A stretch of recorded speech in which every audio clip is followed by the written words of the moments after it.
Hello. Welcome. This is it's a different from a Strawberry Jam video, but I am going to consider it part of Strawberry Jam. And the reason why is because you can see in front of you a little tier list. We finished the beginner and intermediate lobbies, and I think it's a good time for a little interlude. So what we're going to be doing is we're going to be, I guess ranking the levels on the tier list. I have here the tier list of every Strawberry Jam collab level. And this includes every level from Advanced, Expert, and Grandmaster, but we're only going to be looking at this set over here. I don't know if I ever want to finish every level and then do a final tier list on them, but I guess while all these levels are still fresh in my head, I will look at them first. So yeah, we're gonna have a tier list. I hope I cropped this exactly right. It does fit perfectly. I will place the link for the list in the video description. This is a bit loud actually, this music. But if you recognize this music, this is the music from the beginner lobbies. Just the lobby music in general. Alright, so let's start organizing the tier list. We're gonna have 5 tiers here: S, A, B, C, and D. And I guess I'll try and edit them to see. I guess I don't really need to edit them. So how tier lists work is that every single item here is one of the levels I've played before. I can put them in a tier, starting with S being the best and D being the worst. There is nothing below D, and I don't think I'm going to add anything below D, because I believe that there is no such level that is really that horrible. I do have levels that I don't really enjoy as much, so they will go in D tier. Yeah, but I really believe there's nothing lower than that. Alright. So I haven't talked about the way I'm going to, organize this. Obviously I'm going to pick one tier for each item to be in, but I haven't I never exactly thought about how I would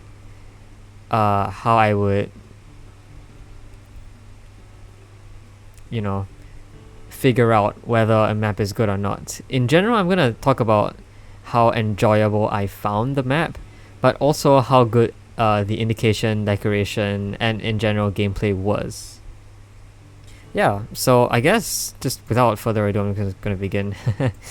Alright, let's start in order. We're going to start with Forest Path. This is the first one I played, and I think it was pretty good. The main mechanic for Forest Path was the Dream Dash Crystal, which if you collect can allow you to dash through any sort of terrain as if it were a dream block. It was very okay for a beginner. Oh, do you hear this music?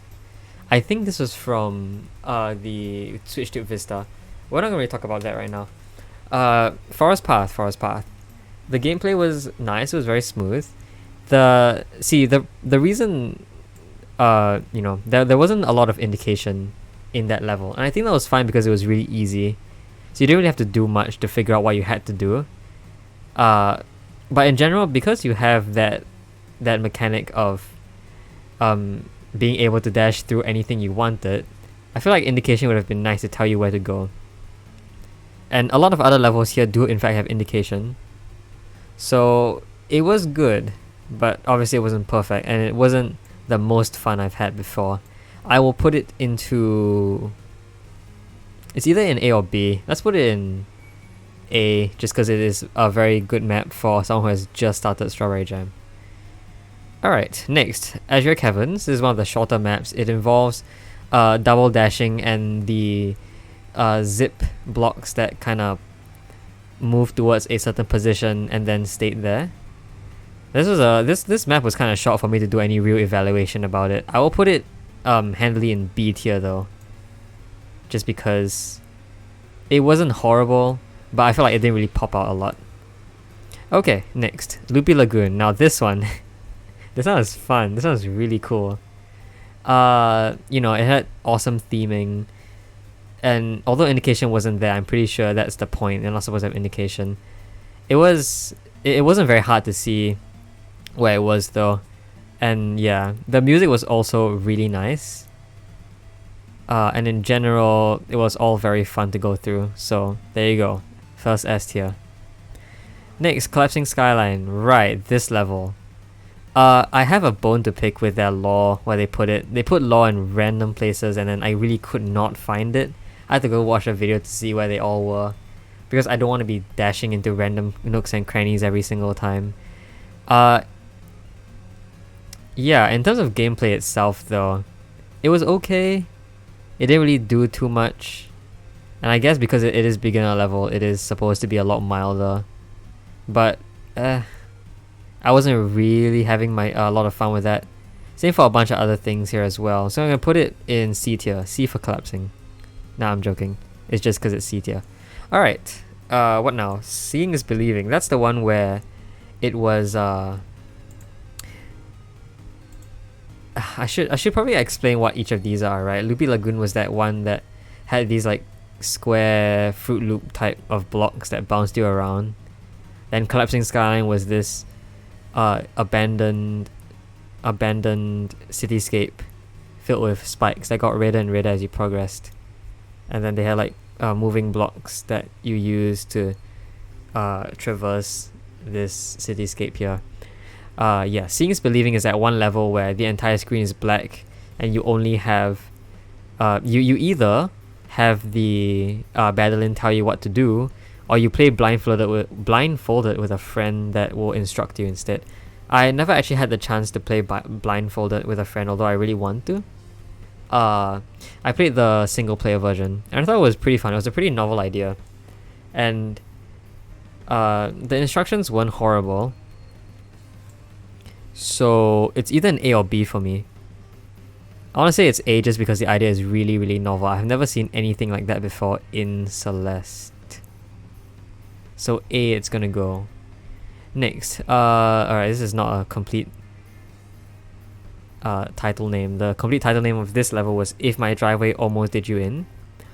And this one was one where it kind of used that idea of if you walk under a block, it will fall under you. I don't know if it appears anywhere else in Celeste's main game, but it appeared in the very beginning of the game during the cutscene where Madeline was almost crushed by a falling block. And so they took that idea and thought about, what if you cross a trigger and then a block moves for you when you cross that trigger. And yeah, so I thought it was a really fun map. It was pretty short, but it sort of explored the idea pretty well. It's not, really, really good, but yeah, I liked it. I think it's another A for me. Okay. Cassette Cliffs, right. My experience with Cassette Cliff was kind of dampened by my attempt to get it Silverberry. It was really long, and that's why the Silverberry took so many tries. I did eventually get the Silverberry, but I kind of started developing this bias against it. I really don't want to do that though. I just want to focus on the gameplay itself. Cassette Cliffs uses the music blocks, which kind of flicker on and off as the music plays, and so you're using that to platform over stuff. And that is a really cool idea, and I think everything is cool as well. The one issue I think it has is that its spike placement is pretty unfair. Like, yeah, its spike placement is pretty unfair. And also it doesn't have any indication, so you go around in like a loop, I think. Yeah. Alright, so Cassette Cliffs, C for Cassette Cliffs. Now let's put it in B. I didn't really have too much wrong with Cassette Cliffs besides trying to get the Silverberry. So yeah, Cassette Cliffs in B. Next, Over the City. This one. Over the City. This one was focusing on having no dashes and using only the jump refills. So hitting a jump refill gives you another jump, but not a dash. So you can't dash at all on that level. And I think generally the levels without dashes are the ones that I find less fun. But maybe that's just me. I want to say that Over the City is kind of unfair though, in the fact that it doesn't let you try again. Basically, it forces perfection. Where if you take an arrow and then you lose the arrow, by landing on the ground, you can't actually regain the arrow because it doesn't respawn. It's a bit unfair in that way, and I also feel like a lot of the jumps were quite tight for, having just jumps. So yeah, I would put it in C, or the CT. I think I don't know what I'm saying anymore. All right, next, Potential for Anything. This was the one, the V6 map. which you know, it's taking inspiration from the game V, or however else it's pronounced. I think people call it V6 because there's 6 of them. Yeah, so it focuses on changing gravity. And I've heard people say that, you know, that's a bit uncomfortable because it's hard to play while changing gravity. I mean, it's a nice theme. I don't really have much else to say about it. Yeah, so it's just in B tier, I guess. Potential for anything. A pretty normal map with B tier stuff. I assume there are a lot of references in this level that have to do with V6, which I don't understand because I never played V6. So there you go, potential for anything in B tier. Next, Troposphere. Ooh, this one was a fun map. It also dampened my experience of it because I had to silver berry it, which took quite a while. But you know, for a map that gives you a new mechanic, it's pretty cool. The new mechanic was a dream block that gave you 2 dashes when you exited it, and it also used Cateline as a design, as an element. Yeah, so it was pretty fun to work with, just from the fact that I like dream blocks a lot. I'm gonna put it in A tier. There you go. Next, we have Midnight Spire. That's also pretty good. Midnight Spire. Let's see. What to say about this? I think it's the first map that I would have considered precision, because it was basically a tall tower that you had to climb, and the tower is filled with spikes everywhere, and basically you have to use different methods to get through different areas like bubbles and springs and clouds and whatnot. Yeah, so it was pretty fun in general, but nothing too special. So I guess I could put it in B tier. There you go. This distribution right now looks about right. It's very very normal looking distribution, if you know what I mean. Alright, Rose Garden. Rose Garden is fun. The music is awesome. About the gameplay, I mean, it doesn't really add much except for the fact that it's basically a jelly, but you can dash upwards. That's what the rose does. It gives you 3 upward boosts while carrying it, and then it acts basically like a jelly. I think it's the only beginner level that contains the quote-unquote jelly type of mechanic. So I'm gonna put it in S tier because I enjoyed that a lot. There you go. Nothing much else to say about Rose Garden. I also know the person who wrote music for Rose Garden. Yeah, I think they wrote the general music for a lot of these tracks. Like this thing I'm listening to right now. Never mind. This is not... The music I'm listening to right now is not written by them. It is the Potential for Anything soundtrack. They wrote the music for Rose Garden and eventually Paint though, which both contain some very awesome music. Okay, Tree Hive. Now, Tree Hive is that one map with dream blocks you can bounce around in. So regularly dream blocks kill you if you dash into a solid block, but the Tree Hive dream blocks allow you to bounce off them, so that's the new part about them. I liked it a lot though. It was a pretty cool idea. I think generally anything with dream blocks I find really fun, so A tier it is. Okay, we have the Squeeze next. This one is one where I have to use traffic blocks to squeeze between, I assume, pixel perfect drops. So this one is the pixel perfect level that focuses more on gameplay, or more on like action rather than puzzle element. Drops is the one that focuses on pixel perfect puzzles.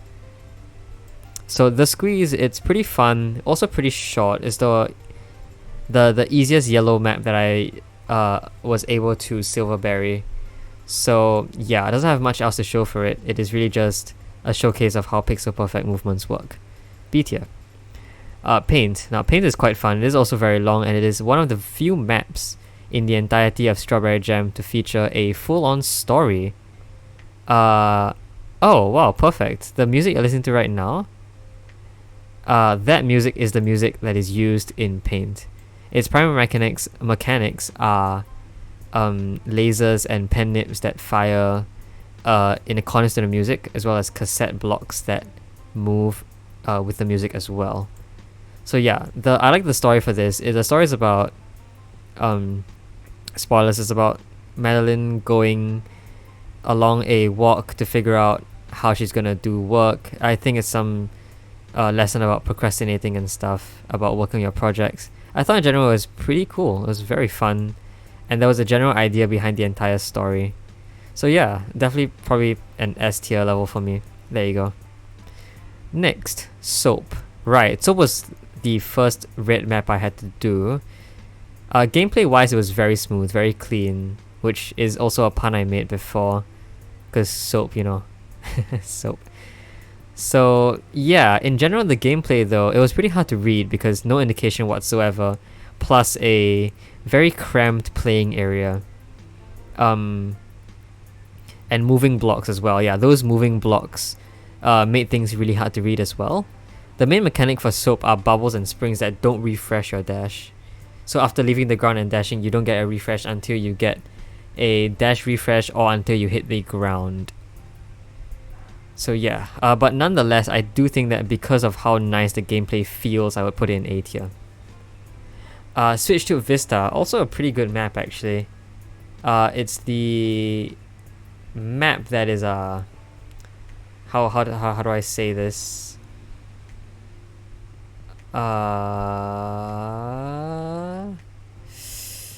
It's the one that's like a Metroidvania game where you go around. I don't know how to describe it, but yeah, the style is like a Metroidvania. Basically, its main mechanics are pipes that you can dash through. Those are also featured somewhere else in the lobby, but this is the first appearance of pipes at all.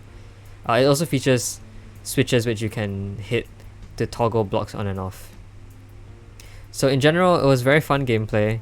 I liked it a lot. Music was also not bad. We listened to that music just now actually. So there you go, another A tier level. Wow, we got a lot of A tier levels already. I think general is just because Strawberry Jam is a really good collab. Okay, this one. A Gift from the Stars, the first puzzle level in the entire collab. It is red for a reason. It is just quite challenging in general. The gimmick here is that you have time stop crystals, which when you hit will stop time for a moment. Will stop time until you lose all your dashes. It is also one of those maps where you only have a set number of dashes and you cannot regain dash by hitting the floor. So yeah, in general I found it okay. Honestly, it wasn't too exciting because a lot of it was just sitting down and thinking about level, how to complete the puzzles. So I would put it in C tier, to be fully honest. C tier it is. Right, and right now we don't have any D tiers, but I think that's about to change soon. Next we have Strawberry Orchard. This one is a Theo map, so you have to carry a block of jam that is really just a retextured Theo. The story is that Madeline wants to bring this jar of jam back to her car. And spoilers, her car gets towed, so she doesn't actually get to bring it back to her car. But the primary mechanic is carrying Theo and throwing it through pipes, which is the second appearance of pipes here. I think it was pretty fun, so I'll put it in A tier. Anything with pipes is pretty awesome to feel, and also the music is quite a bop. So yeah. Alright, in comparison to Strawberry Orchard, we have Dropzol. And Dropzol was that one level. It really was something. It is a puzzle level in which you arrange Kevin blocks to move through pixel perfect, pixel perfect gaps. And wow, this was truly something. Alright. Oh, why are we listening to this? Oh, Fruitopia. You're right. This is the music for Loopy Lagoon. You hear that? It's awesome. It's awesome. Alright, anyway, back to Dropzol. Dropzol is definitely a D for Dropzol kind of moment. Its puzzles are... They're okay, they make sense, but in general, it's very hard to figure out the puzzles themselves. And so, yeah, I never actually did any of the pixel perfects on purpose, so I had to solve every puzzle for myself, and I generally did, so there we go. There is a secret in Drops that I never actually got. It was in the final room. So yeah, I might go to look at that eventually, but I won't put that in video, because I think doing that is kinda gonna take up a lot of time. Anyway, yeah, so D for Dropzol, I didn't really enjoy it. It was at most. Now we have Corsican City, which is the next map. It focuses on the combination of core mechanics, which are the element blocks, the ones that change mechanics when you change a switch, as well as zip blocks from the Forsaken City. And I think it was okay. I didn't really enjoy it. I found the strawberries pretty innovative though. You have to change. You don't have to change. You have to avoid a switch at the very beginning and then play through the entire level with the alternate state, and that made everything a bit harder. So yeah, it was a very innovative way of getting strawberries. But generally, I don't think I enjoyed this level as much as the rest. B tier it goes. Now, Blueberry Bay Heartside. This one was cool. It was really a mix of everything, and so I guess by working out averages, I'll put it in A tier. Yeah, it really was just a showcase of every level we've done so far. So there you go. This is all the beginner levels. Cool. Alright, so next up is the intermediates. And intermediates are much different from beginners in the fact that it started teaching you tech that isn't necessarily in base game. And so I might have to use that instead to make it. I have to use that as a metric to order these first. A lot of these are based on my first instinct though. First impressions, first instinct. Basically how easy or how fun I found it. Alright, so let's start. This is not in order. We start with Sleeping Under Stars first, and then Frosted Fragments. And then, yeah, this is the correct order, I think. Is everything else in the correct order? I believe so. No, Construction Conundrum is the last yellow. Supernautica, Infiltration, Honey Zipping. Yeah, I don't think these are in order. Square Go, Deep Blue, Midnight Monsoon, Pointless Machines. Yeah, Pufferfish Transportation is before that. Temple of a Thousand Skies is like way before that. It's I think it's after Square the Circle. So yeah, I'm gonna rearrange all of that. Alright, let's begin ranking. Sleeping Under Stars. This was the one that looked like Farewell. It was the one we were on the moon. We had to use jellies and everything. In general, it's an okay map. They kind of revisited how jellies work. It didn't really... jellies and blowfish, of course. But it didn't really add anything new. I don't think I had a lot of fun with it. Its one berry was kind of a pain to get because there was almost zero indication as to where it is. The only way to figure out where it is to notice that one of the walls didn't have spikes on it. And that was supposed to tell you that you were supposed to go there. So generally, because of that, I'm going to drop it down to C tier. It was an map at most. Okay, I wanted to make a disclaimer also before I continue that my rankings here are in no way meant to offend any of the level creators. It is just a ranking of how enjoyable I found each level. And so maybe some of these levels were not my type of levels. That's fine. That makes a lot of sense. And yeah, so hope no one takes offense in this tier list. I can't stop you if you do. But yeah, just know I am not trying to offend anyone doing this. Okay, next up, Frosted Fragments. This is the one with blocks that you can push by dashing into them. The story goes that you are coming into this cave where it was once explored by this group of explorers trying to find the central crystal heart. And then they gave up eventually. Or they didn't give up, they kind of lost all the men, and then the last guy was pretty sad that his project all went to shreds. But that's okay. We went back and revisited for them. Frosted Fragments was pretty fun. I did enjoy it a lot. So I will put it in... I was going to put it in A tier, but I'm going to put it in B tier because the berries are weird. They require you to collect a... well, spoilers. They require you to collect gems. Collect crystals, sorry, it's not gems. They require you to collect crystals or refill crystals. And then backtrack to a previous room, which generally is not something I would have thought of. And also the lore. I remember there's one room that I never actually got to. So yeah, that's unfortunate. The lore is also pretty hard to find. But yeah, in general I put it in B tier even though it's quite fun. Alright, let's keep going. Fifth Dimension. This is the one with double dashing. It also involves pixel perfect drops, I think. Not really. It involves the bubbles in soap. The bubbles that don't refresh your dash. That's what it does. I don't remember if it focuses on pixel perfect drops, but it definitely was precision to some extent. I had quite a lot of fun with it. It was a short and sweet map. I'll put it in A. Next, Low-G Botany. This one was the one that combined the ideas of normal gravity and low gravity. So it was sort of, you have this little botany where gravity is controlled, and then you can exit the botany and then reach a place with lower gravity.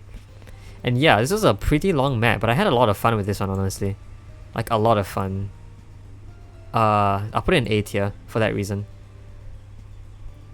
Yeah, nothing much else to say about that. Next, Sea of Soup. Oh, Sea of Soup. Oh, Sea of Soup. I thought this was a pretty funny name. The idea is that it is focusing on a bunch of mechanics, actually. Like, when I say a bunch, I mean truly a bunch of mechanics go on at the same time. You have battling, you have bubbles, you have falling blocks that fall in different directions, you have room warp, you have double dashing, even though that's not actually part of the that's not actually part of the levels mechanics. You have wind, you have other stuff. I don't remember what else you have, but yeah, that's generally what it's about. It's about a mix of mechanics here, and they also encourage you not to dash a single time throughout the entirety of the level and use bubbles instead, which was okay. It was an okay idea.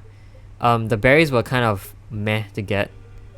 Like, I was really confused. I was like, do you need to dash to get these bubbles, these berries, which shouldn't really be the case. I think most levels in general should allow you to full clear them in one go, like without dying at all. And so you shouldn't need to dash to get a previous berry, otherwise you'd lose the next few berries. Yeah. So B tier it is. It is actually a pretty fun map. However, its berry layout is kind of meh. Alright, Vertigo. Now, Vertigo is one I've heard people complain about for a bit. It is pretty disorienting when when the screen flips. I combined those two words. When the screen flips, sorry, it is a pretty disorienting experience because it doesn't flip around your character's axis, it flips around the screen's axis. And so, when the screen flips, your character could be in a completely different position. It also involves teleporters, or portals as you might call them, which also disorients because how portals work is they cause the screen to flicker a bit before putting you in a different position, and I guess that's disorienting. I did find this not that bad though, as compared to other levels of the same type.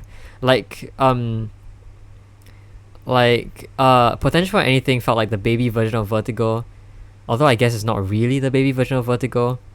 Gravity doesn't actually flip for Vertigo as compared to Potential for Anything.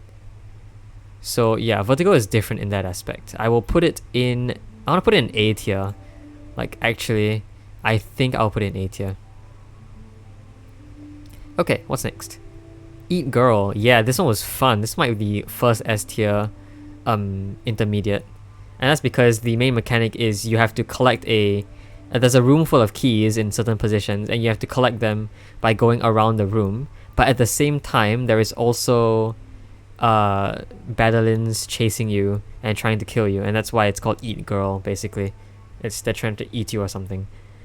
I think it was really fun in the fact that it requires you to think about routing and also move with speed. So it might be one of the first maps that actually feature, I guess, sort of like speed running kind of a vibe. Yeah. Its berries took me a while. There's one berry that was particularly interesting. So I recommend you go check out. I actually recommend you go check out all of these maps. Maybe all of my videos of these maps, but also all of these maps in general. They're pretty fun to do. Except Drop Zone.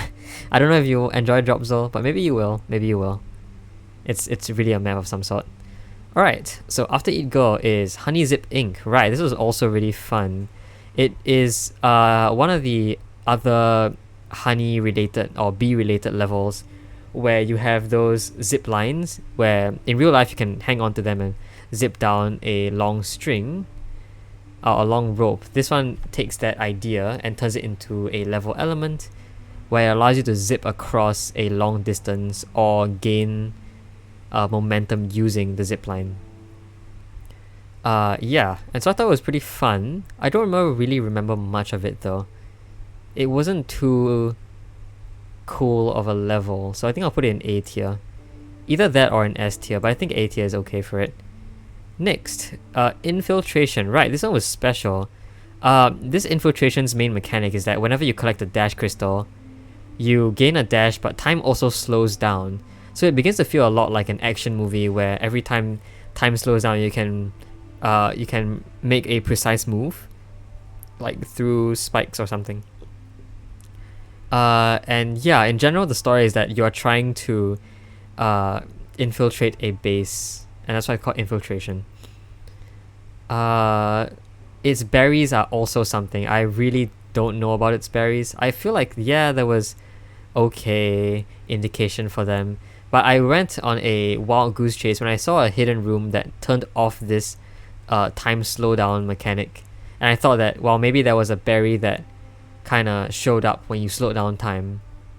But no, that wasn't. It was just an extra challenge for me, which maybe I was happy enough to do, but I was kind of mad it didn't lead to a berry or anything. So it's a meh map. I'll put it in B tier. Next, Supernautica. Well, this was also a fun one. It features pipe as well. It also features jellies, which makes sense because it's not an underwater map, but it's themed underwater. So it features a lot of supers, lots of jellies, lots of pipes. And I think in general it was a fun time. There's a lot of secrets in this level that I recommend you go check out. But generally I put it in A tier. I found a few of those secrets, but a bunch of secrets require you to use tech from advanced, expert or even grandmaster lobbies. And some of them can only be found in debug mode, which is a mode that lets you teleport to wherever you want. So yeah, there you go. Next, the tower. Right, this one was another level inspired by V6. Apparently, I actually never noticed it until like after.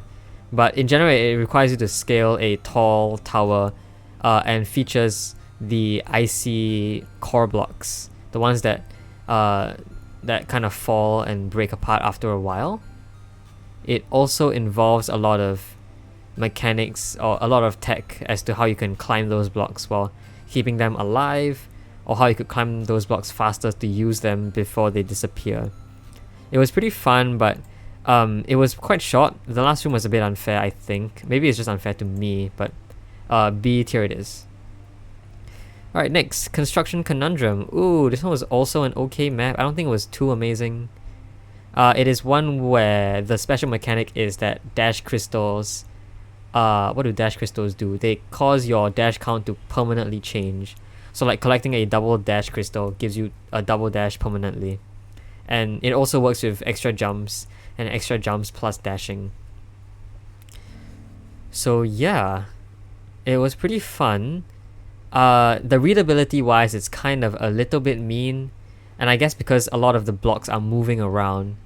And so yeah, it's a bit hard to read even if you had binoculars. I'll put it in B tier for that reason. Alright, Square the Circle. Square the Circle. Square the Circle. This one is an awesome map, and the reason why I like it so much is because, well, it has bubbles that kind of just keep going. It doesn't push, it doesn't pop you out of the bubble. So generally, once you hit a solid block, you kind of pop out of it. The bubbles in Square the Circle don't do that. Instead, they just keep pushing against a block. And I think it's the first map to really introduce speed. Like, at the very end, you will experience, spoiler alert, you will experience doing a wave dash on top of a moving Kevin block, which gives you a lot of speed. Yeah, and so it was very fun for that reason. Readability wise, I think it's okay because the bubbles have arrows on them to tell you which direction to dash in. And each red bubble also has a line extending out of it to tell you the path of the bubble. So yeah, pretty good map. I'll put it in S tier. S for square, obviously. Next, I can't read this, but this one I think is Temple of a Thousand Skies. I do have a friend who really enjoys this level. Me personally, though, not really. I think it was very dampened by the fact that berries were very hard to find. I think I was just really unlucky because, spoiler alert, the berries, there are four of them. Three of the branches from the main room give you berries, the fourth one does not. And I was unlucky enough to go to that one path without a berry in it. And therefore, I was very confused as to why there was no berry there. It took me a while to realize that the berry was actually at the very end of the level. So yeah, that dampened my experience of it for a while. In addition, I think it is not horrible, but it is quite tough. That's all I can say. And it's a nice vibe, having colors, having skies that change colors. But otherwise, it is a lot of the same thing as in regular Celeste. You got cloud blocks, you got zip blocks, and that's about it. Yeah, and dream blocks, of course. But yeah, it doesn't really add much to the collab itself. That's okay though. All right, next up, Deep Blue. Oh, Deep Blue. This one was one that is themed very underwater, like very, very deep underwater, so deep that it's really, really dark. And the main mechanic, I assume, is jellies with zip blocks and how you can do a lot of speed tech with it. And yeah, it was pretty fun up until that one point where I had to firstly get the berry, but also secondly, make it through a very precise little gap. This is also one of the other levels that I would consider precision, besides Midnight Spire. It is like the intermediate level of precision. And so, yeah, there was also this one final section that was just really long in general, and somewhere where there should have been a checkpoint, there wasn't. And so I was forced to do a really hard trick at the very beginning. So yeah, not really very enjoyable, but I will put it in C tier for that reason. Deep Blue. Alright, next up, Midnight Monsoon. Midnight Monsoon is fun. Its main mechanic are those crystal bomb types of things that kind of blow up after some time, or when you throw it at a purple barrier. You use those to break open certain types of breakable blocks. In terms of readability, no, it has absolutely zero readability. You have to figure out everything for yourself, although most of it appears to be pretty self-explanatory. There are still some parts that took me a while. It was quite fun though. I will agree, it is quite fun. It does use jellies as its secondary mechanic as well. I don't remember if there's anything else that it used. I don't think so. Not really. Yeah, but okay, I'll put Midnight Monsoon in B tier for that reason. I want to put it in A tier, but I remember that last berry at the very end kind of stumped me for a long time, and that just had absolutely zero readability. Like, if you thought the initial part of this level was bad, the final part was just a bunch of elements put together in a group in the middle of the screen, and it expected you to pick it apart and tell what to do. So yeah, B tier it is. Next up we have Pufferfish Transportation Co. Right, this one was also one that suffered readability issues because it was just zip blocks everywhere and blowfish everywhere, of course. And there was this one tech where you have to dash onto a pufferfish to get a big bounce. Yeah. So, contrary to what people might say, I did enjoy this a lot though. For some reason. I did enjoy this a lot. Like, I'll put it in A tier because I enjoyed it so much, even though some people really did not like this. A tier it is. Yeah, what was the special thing here? I don't remember. There wasn't really too much going on. Oh right, this level also featured pipes. It is one of the levels that features the most mechanics, I think. If I can list all the mechanics to you, right? They involved pufferfish, obviously. They involved zip blocks, they involved pipes, they involved falling blocks, they involved slippery walls. They involved those keys and doors, keys and doors are everywhere, but I forgot what else they involved. Were there any other grabbables? Did they use jellies? I don't think they did. I don't think they used jellies. But either way, they used a lot of mechanics. Yeah, in fact, because of that, I actually named one of my episodes altogether just because of that. Alright, well, next up, pointless machines. This level. I think this level is controversial. A lot of people don't like it because it suffers readability as well. In fact, a lot of these levels suffer readability, but I think it's just because I can't read. That's why. It's not because of the level itself. This one was fun though. It gives you arrows as a set of instructions you have to follow. So you have to dash in the directions of those arrows to like unlock a door or something like that. And I think that's really fun because it has a puzzle element to it that isn't as puzzly as A Gift from the Stars or as Drop Zone. It's sort of like a routing problem instead of actually solving a puzzle. So like how do you put these dashes into your route in those specific orders? And actually at times, because of those instructions, you can actually more easily figure out where to go in those levels. So I think it's a very nice balance between routing and between platforming. So this was a pretty cool level. Might I even say S tier? So there you go, next S tier. And finally, Raspberry Roots. Now once again, I want to put Raspberry Roots in A tier because it is just the average of all of the other maps. Now I can definitely see a bunch of B tier levels here.